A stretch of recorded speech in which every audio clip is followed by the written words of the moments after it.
బోరగడ్డ అనిల్ వీడు అజ్ఞాతం నుంచి ఒక సెల్ఫీ వీడియో రిలీజ్ చేసాడండి. ఆల్రెడీ నిన్న మొన్న నుంచి కూడా జరుగుతుంది వీడి గురించి. బెయిల్ వచ్చిందని ఆ బెయిల్కి వీడు సబ్మిట్ చేసిన ఆ మెడికల్ రిపోర్ట్ ఏదైతే ఉందో మెడికల్ సర్టిఫికేట్ అదేమో ఫేక్ అని మాట్లాడుతున్నారు కొంతమంది. నేను విన్నాను. సర్లే 4 నెలలు ఉన్నాడు కదా నోటిదోలకి వెళ్ళొచ్చాడు, ఏదో ఇప్పటికన్నా బుద్ధిగా ఉంటాడు, ఇంకా ఆడికి అర్థమై ఉంటుంది ఈ పాటికి అనుకున్నాను. కానీ ఏం మార్పు రాలేదు వాళ్ళు. సెల్ఫీ వీడియోలో కూడా లేదు నన్ను లోకేష్ గారు చంపేయాలనుకుంటున్నారు, చంద్రబాబు నాయుడు గారు చంపేయాలనుకుంటున్నారు, పవన్ కళ్యాణ్ చంపేయాలనుకుంటున్నాడని హింట్లు ఇస్తున్నాడు. వీడు హింట్లు ఇస్తే వదిలే రకాలండి వాళ్ళు లేపేసి వీళ్ళ అకౌంట్లు వేసేస్తారు. వైసీపీ వాళ్ళు ఏమో అంత ఆషామాషి కాదు. వైసీపీ అనే కాదండి, పొలిటికల్లో ఇది జరిగేవే. వీళ్ళు లేపేస్తే వాళ్ళ మీదకి వెళ్ళిపోద్ది అనుకుంటే లేపి అవతల పాడేస్తారు. వీడికి ఆ మాత్రం కూడా లేక ఈడో కూడా పోసాను కూడా ఒకడు నన్ను చంపేస్తారని వీళ్ళే ఇంట్లో ఇచ్చేస్తున్నారు. ఈసారి కాలు తగిలి ముందు పడిపోయి చచ్చిపోయినా సరే తెలుగుదేశం పార్టీ మీద జనసేన మీద బురజల్లేద్దామని చూస్తారు. ఇలా ఉన్నారండి పరిస్థితి. అయితే ఈడు మొన్న బెయిల్ వచ్చింది అన్నప్పుడే అనుకున్నాను, సర్లే బెయిల్ వస్తుంది కదా, మరి మన చట్టాలు అలా ఉన్నాయి, ఎవరిని పట్టుకుని వెళ్ళి బెయిల్ రాకముందు వాటికి శిక్షించే విధానం ఇంకా మనకు రాలేదు కదా అనుకున్నాను. అయితే ఈ రోజున ఈ సెల్ఫీ వీడియో రిలీజ్ చేసాడండి. ఈ సెల్ఫీ వీడియోలో చాలా సోది చెప్పుకొచ్చాడు. ఇంతకన్నా ముందు అసలు వీడు గతంలో ఏం మాట్లాడాడో ముందు ఒక ట్రైలర్ వేద్దాం. ఆ ట్రైలర్ చూసిన తర్వాత అప్పుడు మెయిన్ పిక్చర్లోకి వెళ్దామండి. జస్ట్ 1 మినిటే, ఎక్కువసేపు చూపించను. చేతగాని దద్దమ్మ లోకేష్ గారు, నారా లోకేష్ గారు చేతగాని దద్దమ్మ. రే ఇప్పుడు అడగతున్నా మీడియా ముందు, ఇప్పుడు అడగతున్నా. చాలా మంది మాట్లాడుతున్నారు నా కొడక లోకేష్ గా, నా కొడక రే లోకేష్ గా. ఎలిమినేట్ మాధవరెడ్డికి నీకు సంబంధం ఏందిరా? వాడి పోలికలు నీకు ఎందుకు వచ్చినాయిరా? చెప్పు, సమాధానం చెప్పు. నైకోరెడ్డి తాడేపల్లి ప్యాలెస్, నీ అమ్మరే కంటైనర్ ప్యాలెస్ అని కంటైనర్ ఒక్కోరా నువ్వు 5 కంటైనర్లు కావాలి నువ్వు పాదయాత్ర చేయడానికి. పాదయాత్ర చేసిన రోజు స్టార్ట్. సార్ వీళ్ళు మాటలు ఇవ్వండి. అందరూ ఇంట్లో ఉన్న మహిళల కోసం, పుట్టుకల కోసమే. చంద్రబాబు నాయుడు అయినా వాడి కొడుకైనా ఇప్పుడు దాకా బతికి బట్టగట్టేవాళ్ళ గౌరవ ముఖ్యమంత్రి వర్యులు ఇప్పుడు నన్ను 1 గంట వదిలేస్తే గంటలో లేపేస్తా అని అన్న మాటకి ఇప్పటికీ కట్టుబడే ఉన్నా. గంటలో లేపేస్తాడేనానండి అప్పట్లో.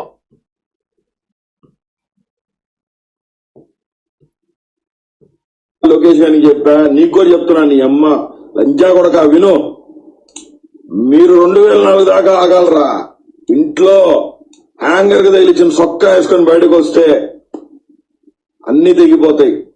అన్ని ఆ తర్వాత నీ పిల్లల్ని, నీ ఇంట్లో ఉన్న నీ పిల్లల్ని ఎతికి మరీ నాలంటోడికి అప్పచెప్పాలి. దేనికి? అర్థమైంది? ఇప్పుడు ఎప్పుడు చూసినా కానీ నిజంగా మనసంతా అదోలా అయిపోద్దండి ఈ యదవ నాగుడుకుల మాటలు. నిజంగా ఆ సమయంలో అయితే ఇంకా ఘోరంగా ఉండేది మా పరిస్థితి. ఈ మాటలు భరించలేక స్టేషన్కి వెళ్ళి కేసు పెడితే వాళ్ళ కేసులు తీసుకోక తిరిగి మా మీదే కేసులు పెడుతూ నా గురించి మాట్లాడాల్సి వచ్చినప్పుడు పవన్ కళ్యాణ్ గారు వీడికి, అదే పవన్ కళ్యాణ్ గారి గురించి మాట్లాడాల్సి వచ్చినప్పుడు వాళ్ళ ఇంట్లో చిన్న పిల్లలను కూడా, అంటే వీళ్ళు మాట్లాడే మాటలని వీళ్ళు నన్ను అప్పుడు విమర్శించేవాళ్ళండి. ఇలాగా ఎవరో అమ్మాయిని ఏదో చేశానని, లేకపోతే టైలర్నని, ఆటో డ్రైవర్నని. అయితే నేను అంటున్నాను, ఆటో డ్రైవర్ అంటే ఏం తక్కువ ఏం కాదు. నా తమ్ముళ్ళు 2 తమ్ముళ్ళు ఉన్నారు, వాళ్ళిద్దరు ఆటో డ్రైవర్లే. మహాసేనలో కొన్ని 100 మంది తమ్ముళ్ళు ఉన్నారు ఆటో డ్రైవర్లు. టైలర్ అంటే అది కూడా ఏం తక్కువ కాదు. ఎందుకంటే జగన్మోహన్ రెడ్డి గారు ప్రత్యేకంగా టైలర్ల కోసం పథకం పెట్టాడు, సంవత్సరానికి 10,000 ఇస్తానండి. అంటే వాళ్ళ విలువ జగన్మోహన్ రెడ్డి గారికి తెలుసు. కానీ నేను ఎప్పుడు టైలర్ని కాదు, నాకు టైలరింగ్ ఏమీ రాదు. కానీ వీళ్ళు లేని దాన్ని ఆరోపించి అంత ఘోరంగా తిట్టేవారండి. నన్ను ఎవరో అఫీషియల్ నోటు ద్వారానో లేకపోతే ఇంకోలాగా నన్ను ఎవరు తీసేయలేదు, ఎవరు నన్ను దూరం చేయలేదు. ఒకవేళ నిజంగానే నేను ఎవరినన్నా అలా రేపులు చేసేసి ఉండుంటే మరి జగన్మోహన్ రెడ్డి గవర్నమెంట్లో 30 కేసులు పెట్టిన నా మీద ఆ రేప్ కేసు ఎందుకు పెట్టలేదు? నా మీద ఆయన జాలి చూపించారా? లేకపోతే ఒక అమ్మాయిని విదేశాలకు తరలించారంటున్నారు, అలాంటిది ఏమైనా దొరికితే నన్ను అసలు బయటికే రానివ్వను. మొత్తం 5 సంవత్సరాల్లో పెంట చేసి పెడతారు నన్ను. ఇలా ఎంత దారుణంగా దిగజారు మాట్లాడేవారండి వీళ్ళు. నాది సొంతూరు ఉత్తరకంచే, నా చిన్న పల్లెటూరే. అయితే పిల్లల చదువుల కోసం కాకినాడలో ఉండేవాడిని. నిజంగా ఇలాంటి బేవర్స్ గాళ్ళు చాలామంది అండి. మేము 500 మంది ఇంటికి వచ్చేస్తున్నాం, 1000 మంది ఇంటికి వచ్చేస్తున్నాం అని చాలాసార్లు బెదిరించారు నన్ను. అయినా కూడా ఎప్పుడు నేను వెనక్కి తిరిగి చూడలే, అక్కడే ఉన్నాను ఒంటరిగా. 12 సంవత్సరాలు ఉన్నానండి అక్కడ. 12 సంవత్సరాల్లో వైసీపీ గవర్నమెంట్ దాదాపు 4 సంవత్సరాలు ఉన్నాను, 3 సంవత్సరాలు ఉన్నాను. వైసీపీ గవర్నమెంట్ ఫుల్ పవర్లో ఉన్నప్పుడు ఒంటరిగా ఉండే పోరాడాను. వీడు అనేవాడు ఉత్తరకంచి వచ్చేస్తున్నాను, నీ సంగతి ఎటు తేల్చేస్తున్నాను, ఇప్పుడు ఎంతమంది వచ్చేస్తున్నారు, జీపులు వేసుకుని వచ్చేస్తున్నారు. దూసుకుంటూ వచ్చేస్తున్నారు, రకరకాలుగా బెదిరించేవాళ్ళండి నన్ను. అయితే నాకు ఎక్కడ బాధాకరం అనిపించిందంటే అండి, ఈ ఎదవలు చేసిన ఈ ఆరోపణలు ఏవైతే ఉన్నాయో, ఈ బోరుగడ్డ బొకడాగాడు పవన్ కళ్యాణ్ గారిని తిట్టాడు, లోకేష్ గారిని తిట్టాడు, చంద్రబాబు నాయుడు గారిని తిట్టారు, నన్ను కూడా తిట్టాడు. కానీ కొద్దిమంది అవకాశం వచ్చే సమయానికి ఇలాంటి వాళ్ళు మాటలనే మీరు ఆయుష్ అలాంటి వాడంట అన్నారు. అక్కడ బాధపడ్డానండి. నిజంగా నా మీద మొత్తం 30 కేసులు పెట్టాడు జగన్మోహన్ రెడ్డి. ఇలాంటి రేప్ కేసులు కానీ, లేకపోతే ఎవరి దగ్గర ఎక్స్ట్రా ఇలాంటి కేసులు కాదండి, ధర్నా చేశానని కేసు. నువ్వు అంబేద్కర్ పేరు పెట్టబోతే నీ జెండా, నీ వైసీపీ జెండా తగలబెడతానన్నానని కేసు. నేను పార్టీలో జాయిన్ అవడానికి కాన్వాయ్ తేలితే కేసు. ఎక్కడో ఒక దళితుడి పట్ల అన్యాయం జరిగిందని అక్కడ నిలబడితే కేసు. ఎందుకు మరి ఇలాంటి కేసులు పెట్టారు? అంత నేరస్తుంది నేనైతే.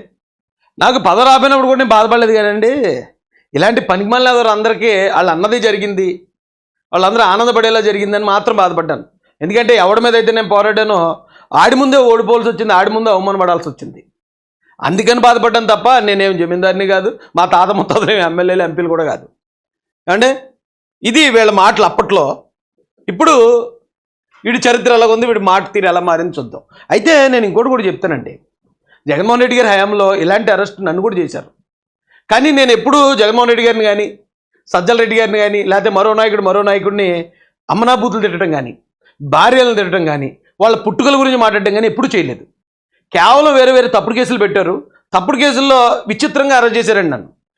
ఒక కేసులో అరెస్ట్ చేసి పెద్దాపురం జైలుకి కోర్టుగా హాజరుపరిచేవారు. ఆవిడ ఏం చేసేది, అక్కడ ఉన్న మ్యాజిస్ట్రేట్ గారు పెద్దాపురం జైలుకి రిమాండ్ ఇచ్చేవారు, పెద్దాపురం జైల్లో ఉండేవాడిని. ఇప్పుడు మన వాళ్ళు వెంటనే మరి బెయిల్ పిటిషన్ వేస్తారు కదా, బెయిల్ పిటిషన్ వేసిన వెంటనే ఆ బెయిల్ అక్కడ ఇంకా ఓకే అంటున్నారు అనగానే మరొక పీటీ వారంటే ఇక సాలకోటలో కేసు ఉందండి అని వెళ్ళేవారు. నేను ఆ కోర్టుకి వెళ్ళి తీసుకెళ్ళి ఆ బెయిల్ నీకు మంజూరైంది, నువ్వు ఎవరైతే గ్యారంటర్లు ఉన్నారో వాళ్ళు సబ్మిట్ చేయనగానే ఇగోండి ఇంకొక కేసు ఉందండి అని అప్పటికప్పుడు ఇచ్చి మళ్ళీ పీటీ వారిని తీసుకుని మళ్ళీ చేయాలి. ఒక రోజులో బెయిల్ వచ్చిందండి నాకు. ప్రతి దాంట్లో ఒక్క రోజులో బెయిల్ వచ్చే కేసులే, అన్ని చిన్న కేసులు. కానీ విచిత్రం ఏంటంటే అండి, ఒక్కోసారి వెళ్ళినప్పుడు ఇవాళ బెయిల్ వచ్చేస్తుంది, ఇంకో కేసు ఇంకా వేయలేదు అన్నప్పుడు పీపీ గారు రాలేదనేవారు, పీపీ గారు సెలవు పెట్టారనేవారు.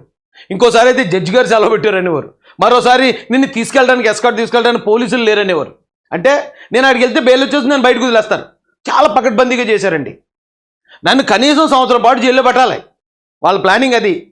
వాళ్ళ బ్యాడ్ లక్, నా గుడ్ లక్ ఏంటంటే అండి, గుడ్ లక్ అనకూడదు అనుకోండి, కరోనా వచ్చింది ఈలోపు.